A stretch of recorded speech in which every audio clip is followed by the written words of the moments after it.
Hey folks, welcome back. I'm David and we're here in my shop where I build E-War guitars. This is going to be episode number 3 of my Great Guitar Build-Off Scratch Build entry. And in this one we're going to be working on the neck blank. So the last video we finished up the prototype in MDF right over there where I checked all my tool paths and I made sure I liked the shape of the guitar and all that kind of stuff. And we started milling up some of this wood. We've got this big chunk of wenge that we're going to use in the neck. We've got some bloodwood over here we're going to use in the neck also. And we kind of got it flattened off, squared up, and ready to be worked on because it started off as just rough sawn lumber. And it's some beautiful looking wood too. Now that I got it cleaned up, I'm just thrilled to death. It really looks great.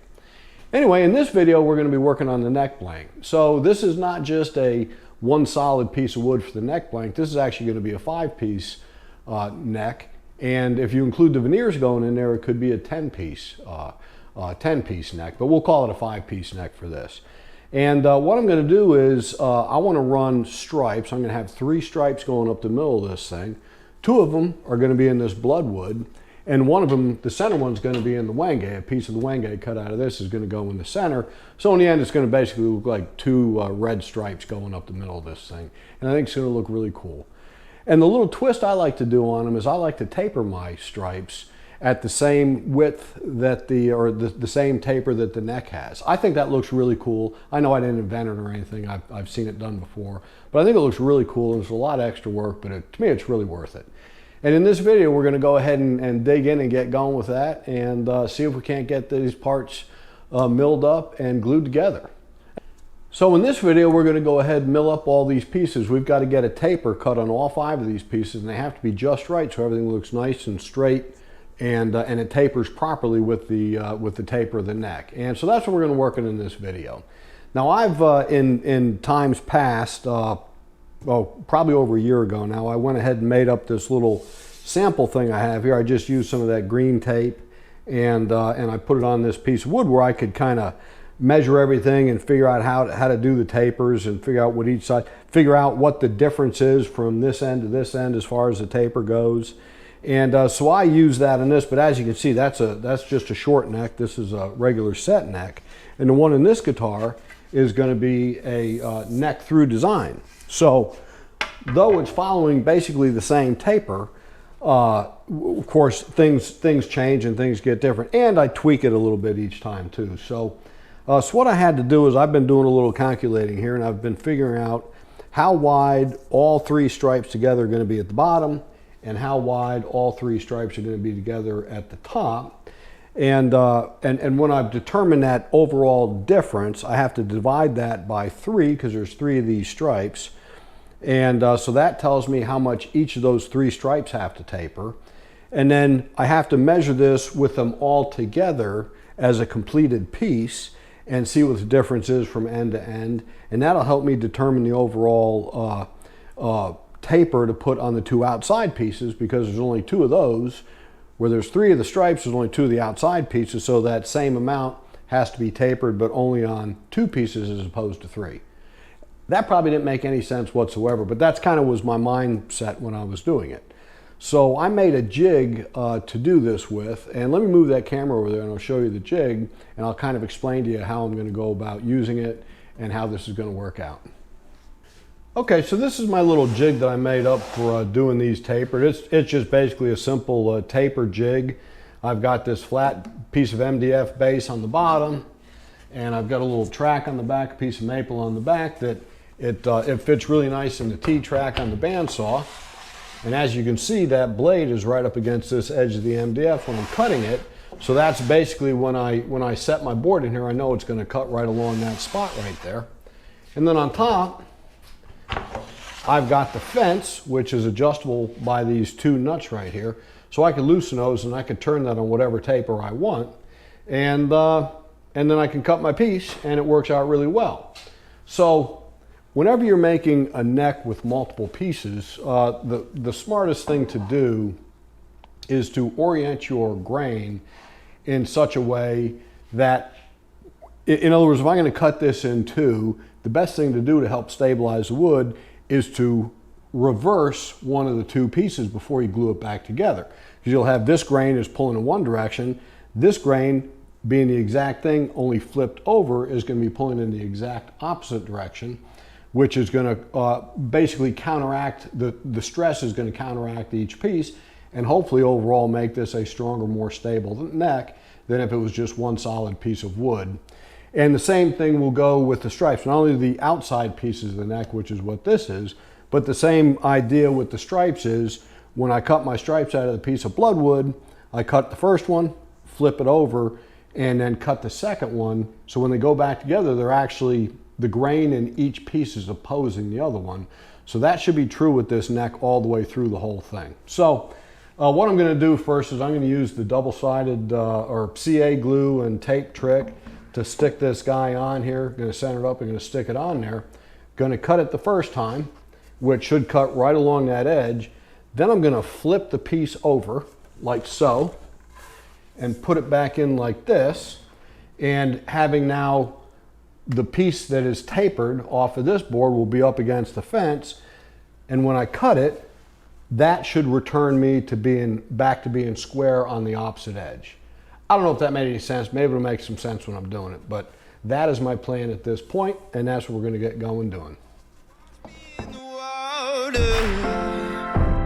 Cleanse me in the mercy of your love.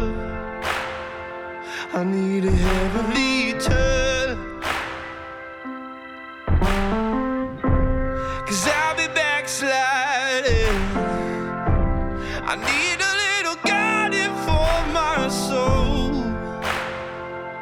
Only heaven knows, 'cause I just need a helping hand. It's gonna help me stand. It's gonna help me stand.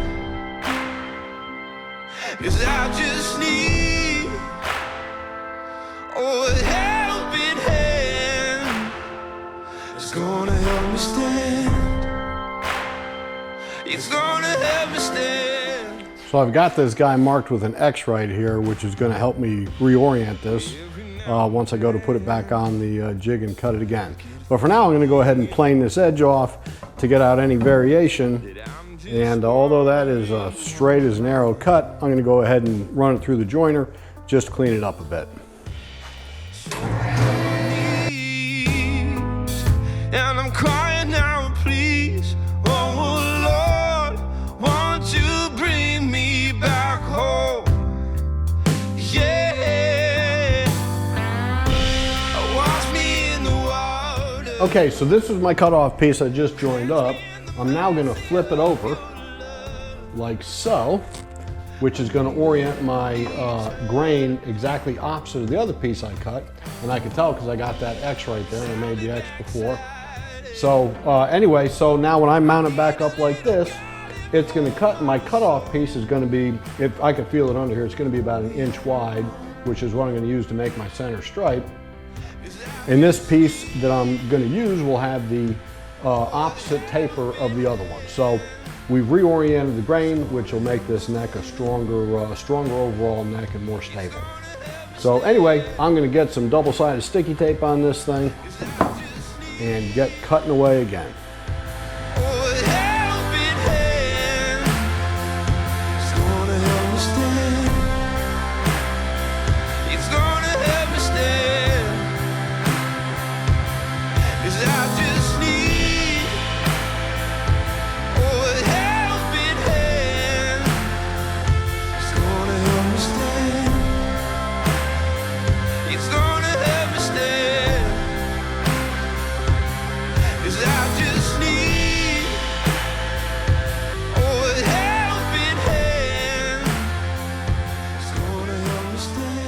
All right, so there it is. There's my 2 outer pieces of the neck blank.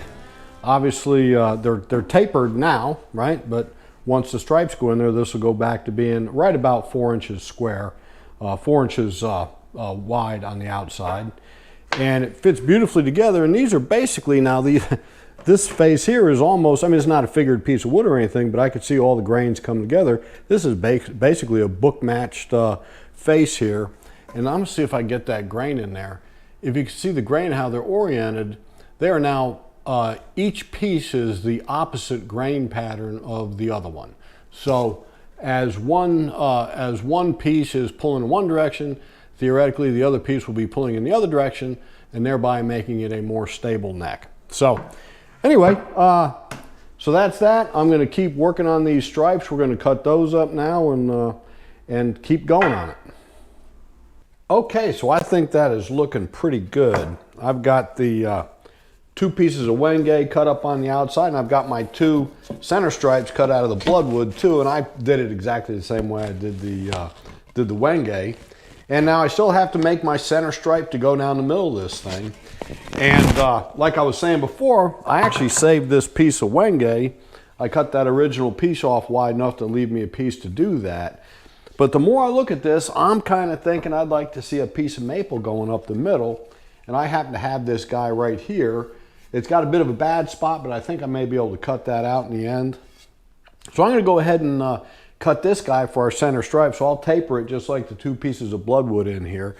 Except this time I think I'm going to make it a little bit thicker, and then flip it over and split it down the middle. And then I think I might put a piece of bloodwood veneer right up the middle in between this center tapered stripe. Anyway, that's the plan, and so I'm going to take this over the bandsaw right now and get this cut, and we'll see how it looks. And if it doesn't look like I think it will in my head, we'll go back and we'll go ahead and cut that piece of wenge and make the center stripe out of that. So, but anyway, well, let's give this one a try and see how it goes.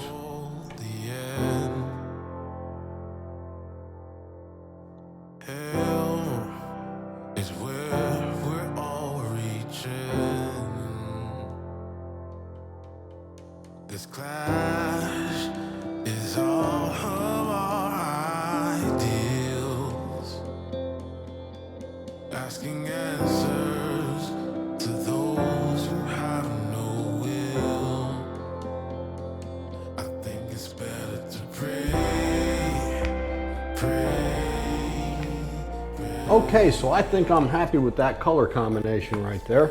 I've got my two center pieces made of maple. Of course, one of them came out thicker than the other one, but that's okay. I'll just have to plane down the thick one to get to the thickness of the other one. They're both on the same taper, so that's cool. But I think that's going to look good. And I'm eventually going to make a piece of bloodwood, just a very thin veneer piece to go in between those two pieces of maple, and I think that'll look cool. And I'm also going to get two pieces of maple veneer on the outside of these two pieces of bloodwood, in between the bloodwood and the wenge. So I think that's going to look pretty cool. So the next thing I have to do is I have to plane each one of these down, for one reason, to get them into the proper, the equal thickness with the other parts in there. The taper is good. I just need to smoothen off the faces and get them down to the right thickness. In other words, the two pieces of maple matching each other and the two pieces of bloodwood matching each other too. So the way I'm going to do that, because it's really hard to, I'm not good enough with a big hand plane to keep it perfectly square and all that kind of stuff. So I got to use my joiner. So to put those across the joiner, I've got this other piece of maple that I just finished. I squared up the edge and I got the two faces planed out really nice and flat and everything. And I'm going to take these strips here and I'm going to use double-sided sticky tape to stick them down onto this and then run that great big thing through my planer. And what that should do is that should give me a piece that has a very uniform taper to it, very smooth on both faces of the thing, and both faces square with each other or parallel to each other. So that's what we're going to do. We're going to go ahead and a little double-sided sticky tape and get on over to the joiner and start joining these up.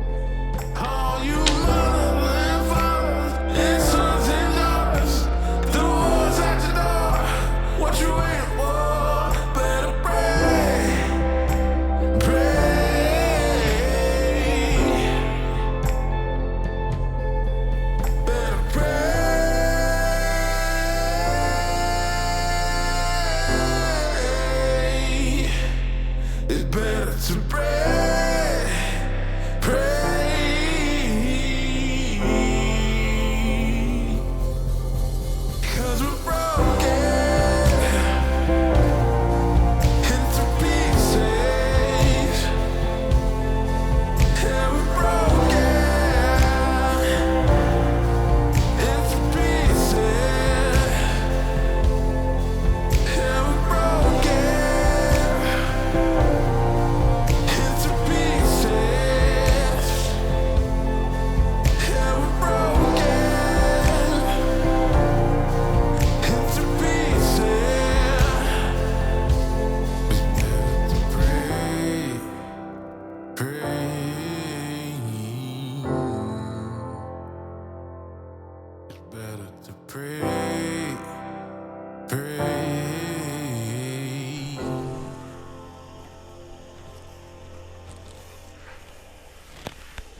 Okay, that thickness looks really good.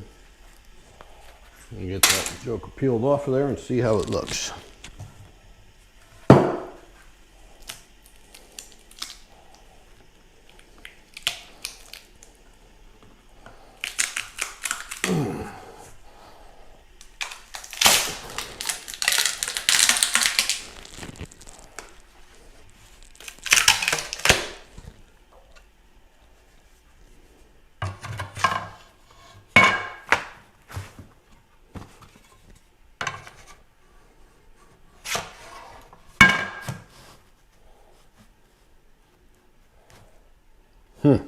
That looks really nice. I like that a lot. We got some really nice clean fits. Looks really good. That's very happy with that. That looks good. Now, I need to take this other piece of bloodwood I have and rip a veneer out of the thing that is going to fit right between these two pieces of maple right here. And I believe that's going to look pretty cool. Well, that came out okay, I guess. It varies in thickness a little bit. This thing had a bend to it. And I really thought thinning it down. This is about 1/8 of an inch thick. I'm going to go a lot thinner. So hopefully by the time I get down to the thickness I want, that bow will come out of there, because this is pretty dense hardwood and I don't want to put anything in there with the bow in it. But I'm hoping when I get down to the right thickness, that'll just become flimsy and won't matter anymore. So anyway, little double-sided sticky tape onto my edge board here. And we're going to run this thing through the joiner. Okay, so that turned out to be a bit of a challenge. This board having a bit of a bow to it, it just made it really tough to do. I wish I had a flatter one, but I think I've got it now. What I wound up doing was I stuck it to the face of this board I'd planed up to use on my joiner. I stuck it down to the face and I surfaced it on my surface sander. So you see I got a couple little pieces here on the ends that I used as little fillers to keep the drum from cutting the very end of the strip too thin, because that'll happen when it goes through the rollers. I believe they call that snipe. So now my challenge is to get this thing off of here. It's a very consistent 1/16 of an inch. And hopefully, without too much trouble, I should be able to peel it off of here. Although that drum sander heated up this little piece, and I'm kind of afraid what it might have done to the glue on that double-sided sticky tape. But I'm going to do my best to be really careful, since this is the only piece that I have of this bloodwood that's this long.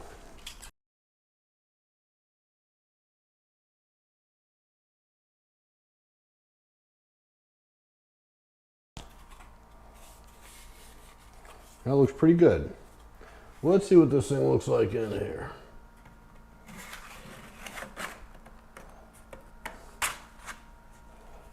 Oh yeah, I love it. Okay, so the last couple of strips of wood I want to put in here, in between the red heart and the wenge, I'm going to put a couple of strips of this maple veneer, which I think is going to look pretty cool. So we're going to cut two 2-inch strips out of this thing. And then we're going to be ready to glue it up.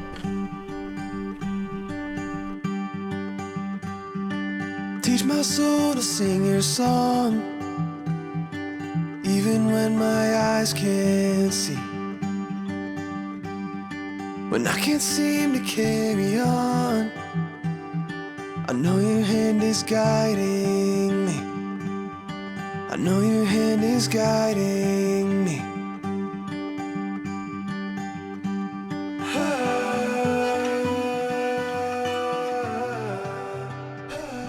All right, so let's see what that's going to look like with those pieces of veneer in there. I think it's going to look pretty cool.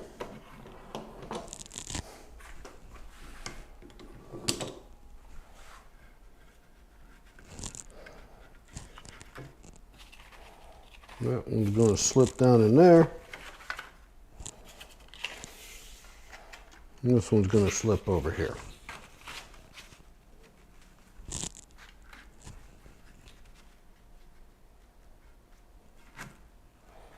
I like it. I think that's going to look pretty cool. I think that's going to work.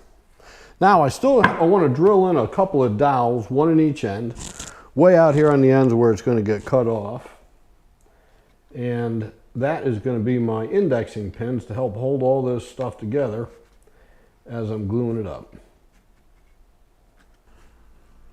Okay, so we are ready to start gluing this thing up. I'm pretty excited. I think it's looking really cool. Everything fits really well in there. We're all set to go. I got my little dowels in the end here, nice loose fitting holes.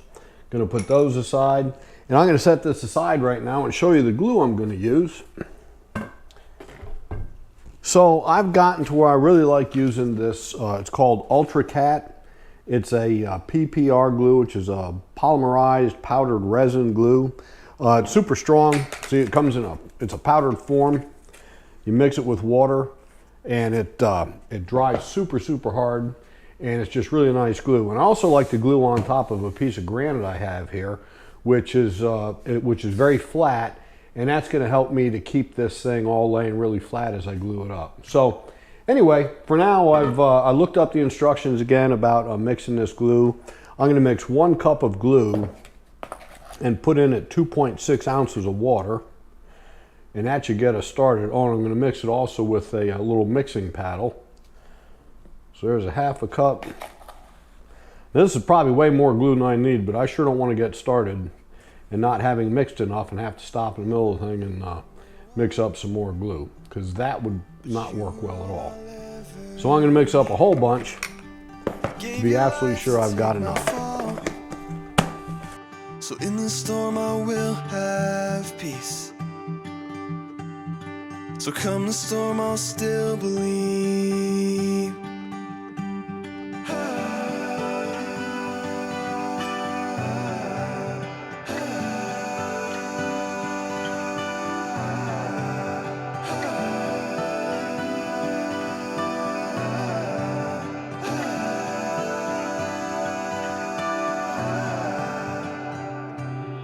And when it seems I'm at the end, and I don't know what I believe, through the cloud I see your hand, reaching down to guide me.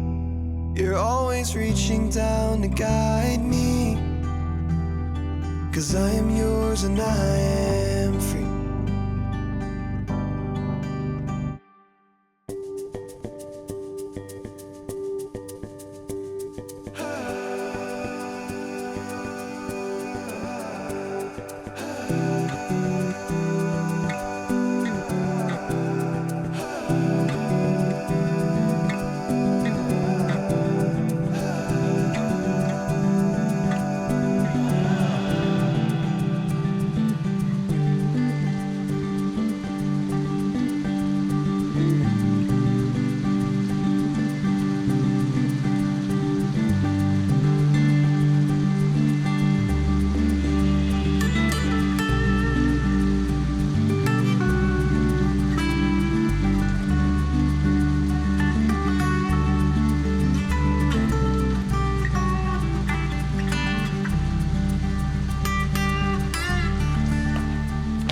All right, so it's been overnight and this thing is set up really good. That glue is absolutely rock hard. And I've got just gobs of squeeze out. I think I was moving so quick, I was just trying to get the glue on there with that little brush and kind of overdid it a bit, but I think it's all good. I just want to pop this thing out of the clamp, so I'm pretty excited to see what it's going to look like. Run it through my joiner, and then the planer, and kind of see what the finished product's going to look like. Pretty excited. Always do those blocks on top of these things to clamp it down first to keep it from getting, kind of keep the glue up from getting skewed.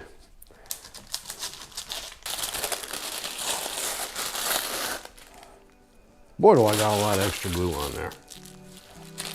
Well, let's get this thing over the joiner and see what we got.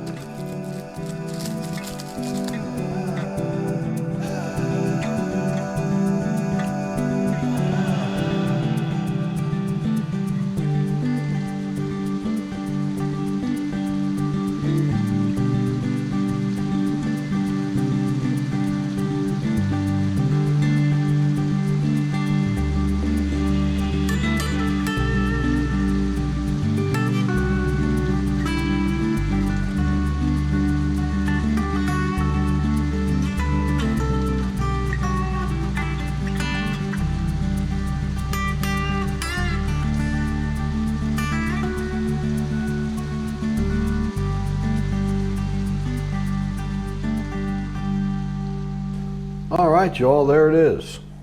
I'll tell you, I could not be happier with the contrast in the wood colors, and I love the thickness of everything. Really glad I did that little bloodwood stripe down the center. I've always liked having that. If nothing else is, it'll help me as I'm building this thing. Anyway, I'm just real happy, and I got really good grain orientation. I don't know if you'll be able to see that in the camera, but I've did the opposing grain like I talked about earlier in the video, and that turned out well. Now all I got to do is figure out which I'm going to have for the top and which for the bottom, because they both look great. Anyway, I am quite pleased with the way that came out. Now, there's been an awful lot of work done in this wood in the last 7 days or so, and so it's going to need to set aside for a while. I just want to let it rest, let it calm down after all the cutting and the gluing and the milling and everything. We're going to let that rest for a little bit and get going with the body. Well, folks, that'll be about it for this video. I really appreciate you all that stop by and check out the channel. I really dig doing this stuff. I love building guitars, and I love making the videos too and showing you all how I do it. Anyway, we got to definitely let this neck rest now for at least a week or two while I'm working on the body blanks. And I'm going to be doing a lot of similar stuff with the body blanks too, with the veneers and all that type of thing. Anyway, I think it's going to be pretty cool. Anyway, I hope you all decide to check it out next time and come on back. In the meantime, God bless you, and you all have a wonderful week.